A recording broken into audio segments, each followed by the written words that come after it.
صدیق اکبر، فاروق اعظم، عثمان غنی رضی اللہ تعالیٰ عنہم اجمعین، یہ جو ہیں یہ خلیفے نہیں ہیں، یہ جھوٹے موٹے بادشاہ ہیں۔ یہ شیعہ کا جملہ ہم اس پر غور کریں گے، کس سے ثابت کرتے ہو؟ خلافت کی کون سی بحث ہے اس میں؟ اس میں تو ان کے تقدس کو بیان کیا گیا کہ ان کو اللہ تعالیٰ نے یہ روحانی صلاحیتیں عطا فرمائی ہیں۔ خلافت کی بحث ہوتی تو پھر تم بحث کرتے، اور اگر اس کے اندر معنی خلافت کے ہوتے تو سب سے پہلے جناب مولا مرتضیٰ کو پتہ ہوتا۔ حضرت حیدر کرار کبھی صدیق اکبر رضی اللہ عنہ کے ہاتھ پر بیعت خلافت نہ فرماتے۔ بہت خوب۔ اگر جناب حیدر کرار نے خود بیعت خلافت فرمائی ہے تو پھر شیعہ کا یہ استدلال باطل ہے۔ تم شیعہ کا رد کرو کہ شیعہ کا بہانہ بنا کے مولا مرتضیٰ کے فضائل کے منکر بنتے ہو۔ بات سمجھائی نہیں آئی؟ پھر حضرت فاروق اعظم رضی اللہ عنہ کے ہاتھ پر آپ نے بیعت فرمائی، پھر حضرت عثمان غنی کے ہاتھ پر بیعت فرمائی، پھر اصولی طور پر جتنی جنگیں حضرت صدیق اکبر کے رضی اللہ عنہ کے دور میں لڑی گئیں، جناب حیدر کرار نے باضابطہ طور پر اس پر شرکت فرمائی، اور مال غنیمت میں جو حصہ ان کو دیا گیا انہوں نے قبول کیا۔ اگر ان کو وہ خلیفہ نہ سمجھتے تو بیعت نہ کرتے، ان کے ساتھ لڑائیوں میں شریک نہ ہوتے، انہوں نے مال غنیمت دیا تھا اس کو حرام سمجھتے، لیکن زندگی کے ایک لمحے میں بھی آپ کی بارگاہ میں چند بنو امیہ کے لوگ، نام لینا مناسب نہیں سمجھتا، وہ حاضر ہوئے، ان کا آپ خلفائے راشدین کے خلاف جنگ چھیڑیں، حضرت صدیق اکبر کو ایک دن میں ان کا تختہ الٹ دیں گے۔ آپ نے کہا میں نے ان کے ساتھ بیعت کی ہے، اور یہ تم جس بات کی درس دیتے ہو یہ منافقت ہے۔ میں بزدل آدمی نہیں ہوں کہ میں ڈر کے کسی کے ہاتھ پر ہاتھ رکھ دیا ہے۔ ان کو خلیفہ رسول جان کے ان کو خلیفہ مانا ہے، ان کے ہاتھ پر بیعت کی ہے، حتیٰ کہ پہلی مرتبہ لفظ رافضی جو استعمال ہوا ہے یہ علماء نے نہیں استعمال کیا، صحابہ نے نہیں استعمال کیا، خلفاء نے نہیں استعمال کیا، تابعین نے نہیں استعمال کیا۔ کس نے کیا ہے؟ حضرت زید بن علی نے۔ اچھا، ہاں، زید بن علی کون ہے؟ امام ابو حنیفہ کے مرشد کا نام ہے، حضرت امام زین العابدین کے صاحبزادے کا نام ہے، حسین کے پوتے کا نام ہے۔ کربلا شریف کے بعد پہلا جو اپوزیشن لیڈر ہے یہ اس کا جملہ ہے۔ امام حنیفہ نے جس کو اپنا پیر مانا ہوگا معمولی آدمی ہوگا؟ جو استاد ابو زہرہ نے مدرد امام زید پر تبصرہ کیا ہے، اس کا ترجمہ تفسیر کی ہے، اس کے اندر باقاعدہ لکھا ہے کہ حضرت امام ابو حنیفہ رضی اللہ عنہ کے مرید بنے، اور تا دم آخری ان کے عقیدے کے بھی پابند رہے، ان کے عمل کے بھی پابند رہے۔ آپ سے کہا گیا کہ آپ ان کے حق میں ان کے خلاف فتویٰ دیں کہ وہ باغی ہیں، فرماتے ہیں انا من شیعتہ، میں تو اس کے شیعہ میں سے ہوں۔ ہاں، آج تم نے یہ لفظ بنا لیا ہوا ہے ایک الزامی، ہاں یہ تمام علامہ مومن مصری شبلنجی نے نور الابصار فی مناقب آل بیت نبی المختار کے اندر لکھا، ابن کثیر نے البدایہ والنہایہ کے اندر لکھا، ابن اسیر نے اپنے کامل کے اندر لکھا، ہماری جتنے بھی شیعہ کے رد میں کتابیں لکھی ہیں سب کے اندر یہ حوالہ موجود ہے۔ امام ابو حنیفہ معمولی آدمی تو نہیں ہے نا، کہتے آتیتہ 30,000 درہم، میں نے ان کو 30,000 درہم بطور نذرانے کے دیے ہیں کہ آپ اس اپنی جنگی مہم میں میری طرف سے شریک کریں۔ میں اس وقت عمر رسیدہ آدمی ہو گیا ہوں، وگرنہ میں آپ کے ساتھ شریک ہوتا لڑائی میں۔ جس زمانے میں 3 درہموں پر گائے ملی ہے ان دنوں میں 30,000 درہم امام ابو حنیفہ نے ان کو نذرانے کے طور پر بھیجا۔ یہ لفظ رافضی کس طرح استعمال ہوا؟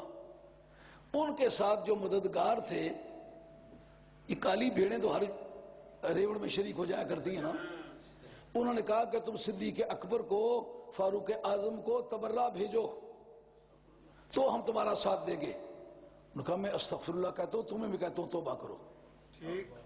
وہ نبی پاک علیہ السلام کے وفادار جان نثار ساتھی ہیں، اور میرے بزرگوں نے ان کو خلیفہ جان کے ان کے ہاتھ پر بیعت کی ہے۔ ان کا پھر ہم تو ساتھ نہیں دیں گے۔ فَأَنْتُمُ الرَّوَافِض، تم ساتھ چھوڑنے والے ہو، عہد شکنی کرنے والے ہو۔ آج تک شیعہ اس لفظ کو گھبراہٹ سے کیوں سنتے ہیں؟ کہ پہلی مرتبہ حضرت زید بن علی نے جو پہلا اپوزیشن لیڈر تھا کربلا شہید کے بعد، اس سید نے استعمال کیا ہے۔ تو پہلے وفا کا کام کس نے کیا ہے؟ پہلے وفا کا کام کس نے کیا ہے؟ اولاد علی نے کیا ہے۔ ان کے مرید ہیں حضرت امام ابو حنیفہ رضی اللہ تعالیٰ۔ اس کا مقصد یہ ہے کہ جس علی کے خون نے خلفائے راشدین کی عزت کو تحفظ مہیا کیا ہے، اس کی شان میں کوئی آیت آتی ہے تو بہانہ بناتے ہوئے شیعہ کو فائدہ پہنچتا ہے۔ اگر یہی بات چل نکلے کہ جی فلاں فلاں جو معجزات بیان ہوئے ہیں قرآن مجید میں، عیسیٰ علیہ السلام کے معجزات ہیں، ان کو قرآن سے نکال دو کیونکہ ان کے بیان کرنے سے عیسائیوں کو فائدہ پہنچتا ہے، کیا یہ عذر قابل قبول ہوگا؟ کیا جواب ہے جناب؟ موسیٰ علیہ السلام کے معجزات قرآن مجید میں آئے ہیں، ان کے بیان کرنے سے یہودیوں کو یقیناً فائدہ پہنچتا ہے، تو کیا اس بہانے کی بنیاد پر ان کو قرآن مجید سے نکالنے کی اجازت ہے؟ ان کو چھپانے کی اجازت ہے؟ کتنے ظلم کا جملہ ہے یار، شیعہ کو تو فائدہ پہنچے، تجھے کیوں فائدہ نہ پہنچے؟ تو دشمن علی ہے؟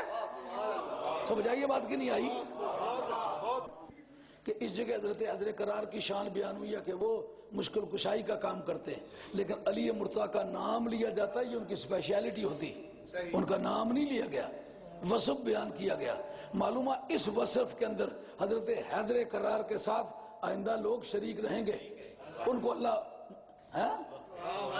آج اگر آپ اولیاء اللہ کے پاس جائیں گے تو یہی آیت جو حضرت مولا بات سمجھ میں آئیے۔ اب میں اسی طرح آپ سے پوچھتا ہوں، سَيُجَنَّبُهَا الْأَتْقَى الَّذِي يُؤْتِي مَالَهُ يَتَزَكَّى وَمَا لِأَحَدٍ عِندَهُ مِن نِعْمَةٍ تُجْزَىٰ۔ اس کا سبب نزول تو جناب صدیق اکبر ہیں، خصوصیت کی دلیل کیا جی؟ کیوں اس کو جزئی حقیقی مشخص بناتا پھرتا ہے؟ یہ تو کلی ہے، تو کلی کے حکم سے جزئی کی تخصیص نکالنا یہ عقل والے کا کام ہے؟ جا کسی اسپتال میں، پاگلوں کے اسپتال میں جا کے علاج کروا۔ جزئی حقیقی مشخص اسے کہتے ہیں جو اشتراک کو قبول نہ کرے، سمجھ آئیے؟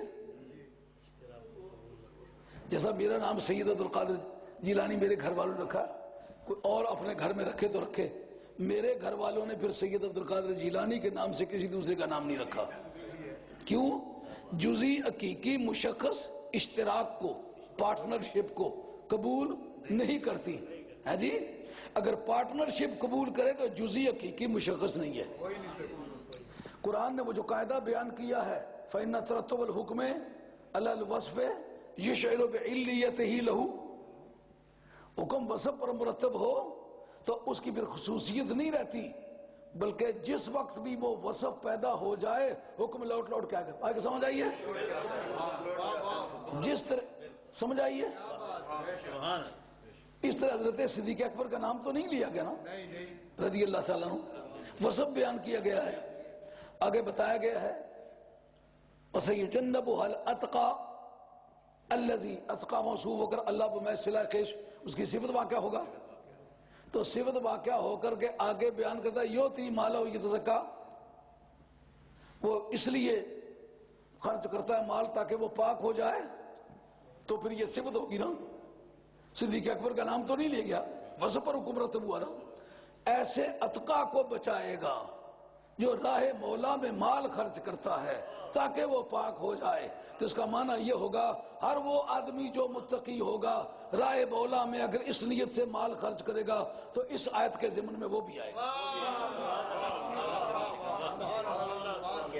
اس کی خصوصیت ثابت کرنا چاہے کرے گا کہ جی نازل ان کے حق میں ہوئی ہے، اور نازل ان کے حق میں ہوئی ہے۔ میں تمہیں پوچھتا ہوں، حضرت سیدہ عائشہ طیبہ طاہرہ سلام اللہ علیہا آپ پر بے ایمان و منافقین نے تہمت لگائی، اور اس کے بعد 18 آیتیں نازل ہوئی، حضرت سیدہ عائشہ کا نام لے لیا جاتا رضی اللہ تعالیٰ عنہ، تو پھر تو ان کی خصوصیت ہو جاتی۔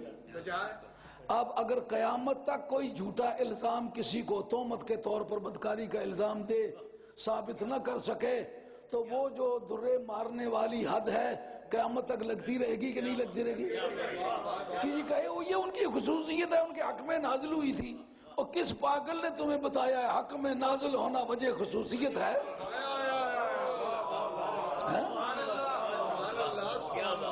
بچوں کے کبرا کیا ہے؟ یہ اس اتقا کا جو مقام ہے اس کے بارے میں کچھ اور معلوم کرنا چاہتے ہیں، وہ کیا کریں؟ کہا ان اکرمکم عند اللہ اتقاکم، تم سب میں زیادہ بزرگ وہ ہے جو اتقا ہے۔ کہا اتقا تو صدیق اکبر ہیں، اس لیے تم سب میں زیادہ فضیلت والے وہ ہوں گے۔ ان کی فضیلت کی کروڑہ دلیلیں ہیں، ان سے وہ ثابت ہوگی ان کی افضلیت۔ ان آیتوں کے ذریعے سے فضیلت ثابت کرنا مرد نادہ کا کام ہے۔